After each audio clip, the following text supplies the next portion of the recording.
Today the Senate passed a common-sense bipartisan bill. It's a jobs bill, actually. It will create or save 280,000 jobs, and it will help move this country forward. The bill will reduce costly and frustrating airline delays. It will protect the rights of passengers. It will modernize an air traffic system that heavily relies on World War II technology, and it won't increase the deficit one penny. For states like Nevada that rely on tourism, this bill means jobs. Tourism is the lifeblood of virtually every state in the Union, and this bill will help tourism. More than 31,000 jobs are sustained by airports in Reno and Las Vegas. Las Vegas is one of the busiest airports in the world. 45 million people travel every year to Nevada. This bill will reduce delays and help keep our passengers safer. This is really, though, a down payment on an agenda that we rolled out yesterday. Democrats are going to be focused on creating jobs by outbuilding, out-educating, out-innovating our competitors. Families in Nevada and across America are still hurting, and that's an understatement. We're not going to take our eyes off creating jobs until everyone who is able to work can find a job. But to keep our economy moving forward, we're going to need cooperation in the House of Representatives. Unfortunately, they have spent the last 6 weeks fighting the old battles, the old battles, making extreme threats and talking about anything but jobs. This bill is an example of the kind of common sense legislation we can pass to grow our economy. If we work together, I hope this is a model for how we can address the issues that are facing our country. We need to keep our economy moving. There's so many things that I like about this bill, but the most important thing is that it passed. That is the Senate. And we have delayed it 17 times, thus creating havoc in the airport construction industry, all kinds of things. It's just a very temporary situation. But now we've got something really solid and good. You need to remember that the aviation industry as a whole is 11 million direct jobs and probably 2 million more indirect jobs. That is a major percentage of the United States economy. The other thing I really like about it is that we, as the leader said, we're going to be ahead of Mongolia in our air traffic control system. And that's a good joke, except it really isn't.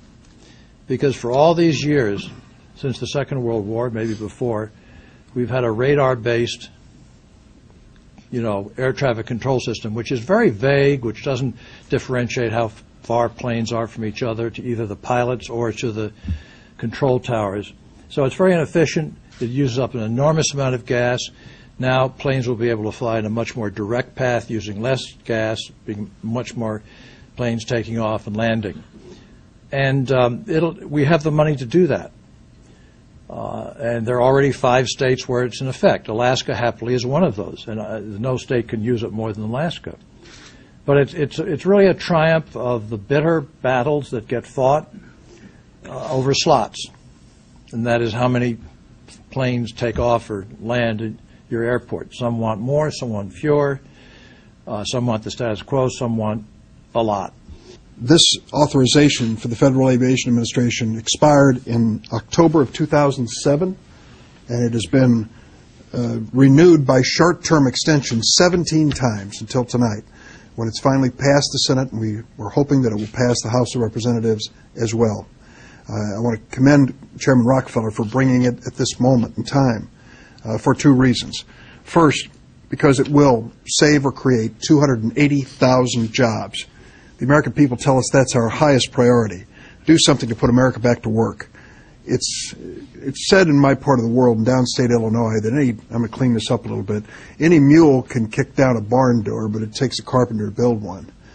Over in the House of Representatives now, they're kicking down barn doors every day, trying to eliminate programs without considering the impact they'll have on the economy. What they're doing by, for example, rescinding the Tiger grants is stopping the construction season across America for just dozens of projects that would help build the economy and build the infrastructure. Tonight in the Senate, on a bipartisan basis, we built a good bill, the FAA reauthorization bill, and in the process we will create and save hundreds of thousands of jobs. The last point I will make is this. When it comes to technology to determine location which is critically important for aircraft, there is more technology in my cell phone than on most aircrafts. Because It's a very special cell phone. it's a common cell phone, Chuck, because it has a GPS on it. And a GPS can tell exactly where Durban's standing at this moment. But airplanes don't have it. Airplanes use radar. Next Gen, the technology we're talking about, will take the technology out of a cell phone and put it on an airplane and make it safer and more efficient. You ask yourself, why did it take so long? Good question. It shouldn't have taken as long as it did, but Chairman Rockefeller stuck with it. I'm glad he did. He's going to make airline travel safer in the United States, and he's going to put people back to work. It's a great bill. The Senate has now done what the House Republicans haven't even tried yet this Congress, which is pass a major jobs bill.